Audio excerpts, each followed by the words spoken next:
जय हिंद साथियों। आज हम बात करते हैं मध्य प्रदेश के भू आकृतिक विभाजन की। तो हमें यहाँ देखते हैं कि सबसे पहले भौतिक संरचना की दृष्टि में मध्य प्रदेश को मुख्य रूप से 3 भागों में विभाजित किया गया है। पहला भाग जो है यहाँ पर जो मध्य प्रदेश की भू आकृति को मुख्य रूप से बताता है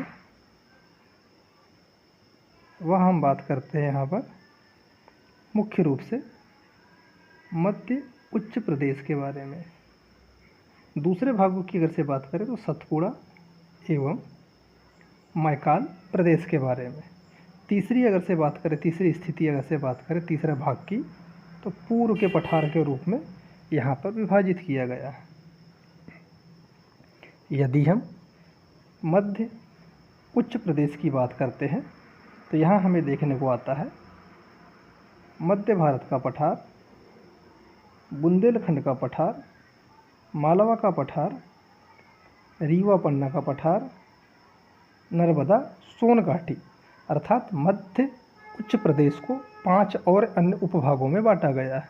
वैसे ही सतपुड़ा एवं मैकाल प्रदेश को 2 भागों में बांटा गया है, परंतु सतपुड़ा जो श्रेणी है उसे 2 भागों में अन्य बांटा गया है। पहला जो भाग है यहाँ पर हम देखते हैं पश्चिम सतपुड़ा श्रेणी और पूर्वी सतपुड़ा श्रेणी उसके रखा गया है, अर्थात सतपुड़ा एवं मैकाल श्रेणी के 3 उपभाग किए गए हैं।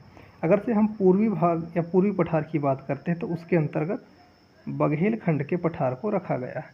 इस तरह से हमने देखा कि भौतिक संरचना की दृष्टि से मध्य प्रदेश को 3 भागों में बांटा गया है, जिसे अन्य भागों में उपभागों में बांटा गया है। यदि हम बात करें तो इनको समझने का प्रयास करते हैं विस्तार के रूप में। पहले हम विस्तार से चर्चा करने के पहले इसे हम मानचित्र के माध्यम से समझने का प्रयास करते हैं। तो सबसे पहले हम बात करते हैं मध्य भारत के पठार की। तो मध्य भारत का पठार जैसा कि आप देख ही रहे हैं यहाँ पर कि इस तरह से ये मध्य भारत का पठार है, जो मुख्य रूप से ये वाला जो क्षेत्र आपको दिखाई दे रहा है यह मध्य भारत के पठार के अंतर्गत रखा जाता है। यदि हम बात करते हैं बुंदेलखंड के पठार की तो बुंदेलखंड का पठार मुख्य रूप से आपको दिखाई देगा इस तरीके से। बुंदेलखंड का पठार जो है ये वाला जो एरिया है यह मुख्य रूप से आपको बुंदेलखंड के पठार के अंतर्गत देखने को मिलता है। यदि हम बात करते हैं मालवा के पठार की तो मालवा का पठार मुख्य रूप से इस तरह से आपको यहाँ पर दिखाई देगा। ये जो आकृति आपको समझ में आ रही है यहाँ मुख्य रूप से ये मालवा के पठार की आकृति है। यदि हम बात करते हैं विंध्य का पठार या रीवा पन्ना का पठार तो इस तरह से यहाँ पर मानचित्र में यह अपनी स्थिति बनाता है।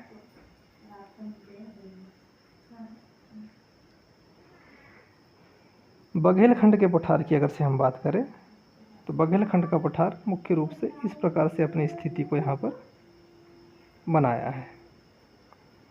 यदि हम बात करते हैं नर्मदा सोन घाटी की तो नर्मदा सोन घाटी मुख्य रूप से इस तरह से मैप के जरिए अपना निर्माण आकृति का करती है। ये जो क्षेत्र आपको दिखाई दे रहा है ये पूरे का पूरा नर्मदा सोन घाटी के अंतर्गत इसको रखा जाता है।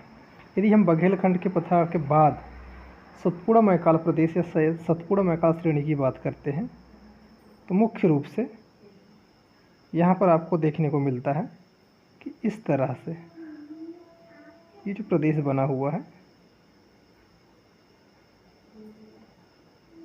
ये मुख्य रूप से सतपुड़ा मैकाल प्रदेश के अंतर्गत रखा है। तो हमने यहाँ पर मैप के माध्यम से भी समझने का प्रयास किया है कि कौन सी भू आकृति किस क्षेत्र पे रखी गई है। आगे हम देखते हैं। अब बात करते हैं मध्य उच्च प्रदेश की। मध्य उच्च प्रदेश के अंतर्गत हम देखते हैं कि किस प्रकार से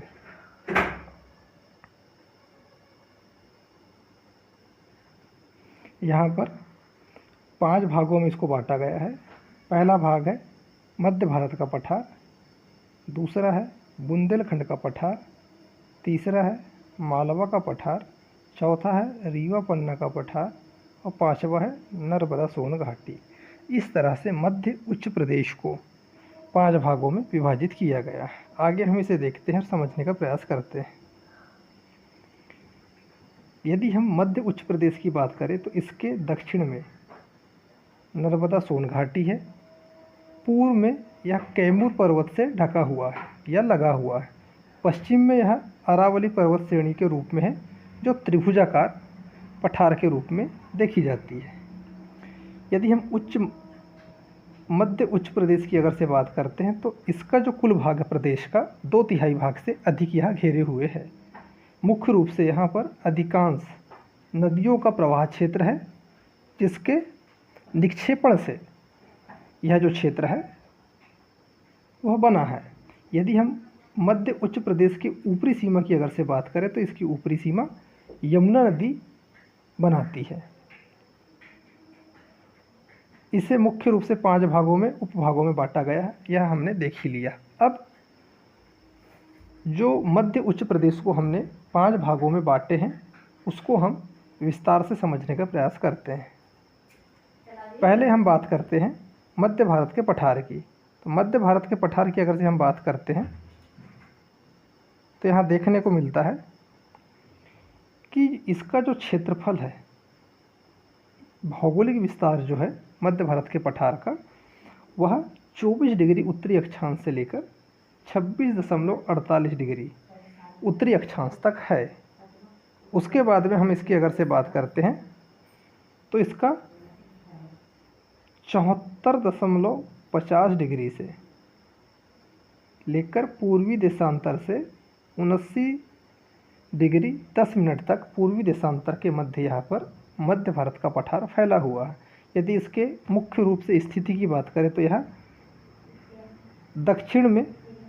इसके दक्षिण में मालवा का पठार, पश्चिम में राजस्थान, उत्तर में यमुना का मैदान तथा पूर्व में बुंदेलखंड का पठारी क्षेत्र लगा हुआ है।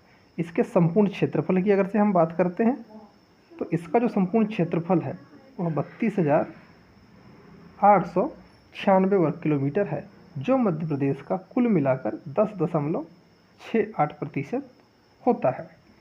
तो यहाँ पर हमने देखने का प्रयास किया है कि मध्य भारत का पठार का सामान्य परिचय किस प्रकार से। आगे हम समझते हैं मध्य भारत के पठार की अगर से बात करें मुख्य रूप से निर्माण की, तो यह विंध्य शैल समूह के जो अपरदन तथा नदियों के द्वारा जो जमाव का निक्षेप किया गया था उसके द्वारा इस पठार का निर्माण होता है। मुख्य रूप से इसके अंतर्गत जो जिले आते हैं वह भिंड, मुरैना, श्योपुर, ग्वालियर, शिवपुरी और नीमच जिले आते हैं। यदि हम इसके ढलान की बात करें या उतार की बात करें तो उत्तर और उत्तर पूर्व की तरफ इसका ढलान का क्षेत्र पाया जाता है।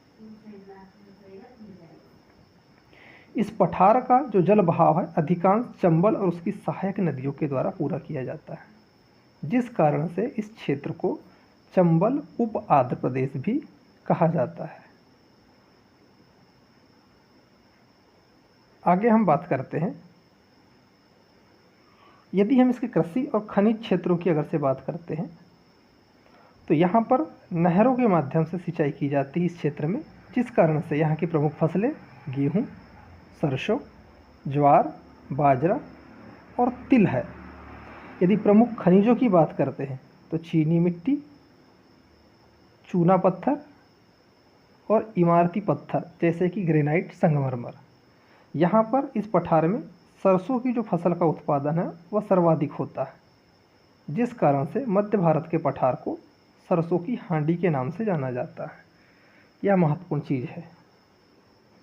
यदि हम आगे बात करते हैं तो मिट्टी एवं वनस्पति की, तो मिट्टी और वनस्पति की अगर से हम बात करते हैं और चर्चा करते हैं, यहाँ पर देखने का प्रयास करते हैं, समझने का। यदि हम मिट्टी और वनस्पति की बात करते हैं यहाँ की, तो यहाँ पर मुख्य रूप से मैदानी भाग है जो चंबल तथा उसकी सहायक नदियों के द्वारा लाई गई मिट्टी से आधार पर बना है।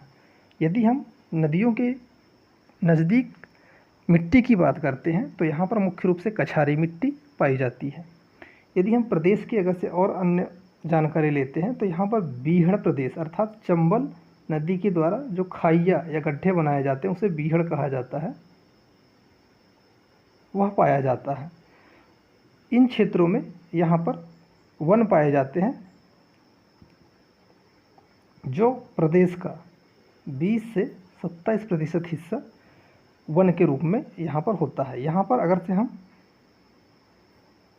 औसत कृषि की बात करते हैं तो 10% से भी कम क्षेत्र पर यहाँ पर कृषि की जाती है। यहाँ पर मुख्य रूप से कटीले वन पाए जाते हैं क्योंकि वर्षा वैसे भी यहाँ पर कम होती है। तो जलवायु की अगर से यहाँ बात करते हैं तो यहाँ का जो मौसम है गर्मियों के समय में अधिक गर्म होता है तथा सर्दियों के समय में अधिक सर्द होता है या सर्दी अधिक पड़ती है। मध्य प्रदेश में यह जो क्षेत्र है यहाँ पर कुल मिलाकर औसत वर्षा 75 सेंटीमीटर से भी कम होती है। यदि मध्य प्रदेश में सबसे कम वर्षा वाले क्षेत्र की अगर से हम बात करते हैं तो गौहद जो भिंड जिला का एक क्षेत्र है जहाँ पर प्रदेश में सबसे कम वर्षा होती है। यह क्षेत्र अधिकांश सर्दी वाला क्षेत्र है जिस कारण से इसे उप आर्द्र प्रदेश भी कहा जाता है। आगे हम इसकी जनसंख्या और व्यवसाय की अगर से बात करते हैं, जनसंख्या और व्यवसाय की अगर से हम बात करें इसकी तो देखते हैं कि इस क्षेत्र में जो जनसंख्या का घनत्व है वह मुख्य रूप से 125 से लेकर 200 व्यक्ति प्रति वर्ग किलोमीटर में पाया जाता है। यदि हम यहाँ व्यवसाय की बात करें तो मुख्य व्यवसाय कृषि पर आधारित है और पशुपालन के रूप में भी यहाँ पर व्यवसाय किया जाता है। अब बात करते हैं हम बुंदेलखंड के पठार की। तो साथियों आगे हम बात करेंगे बुंदेलखंड के पठार की, तो अगली वीडियो में इसकी चर्चा करेंगे। जब तक के नमस्कार, जय हिंद।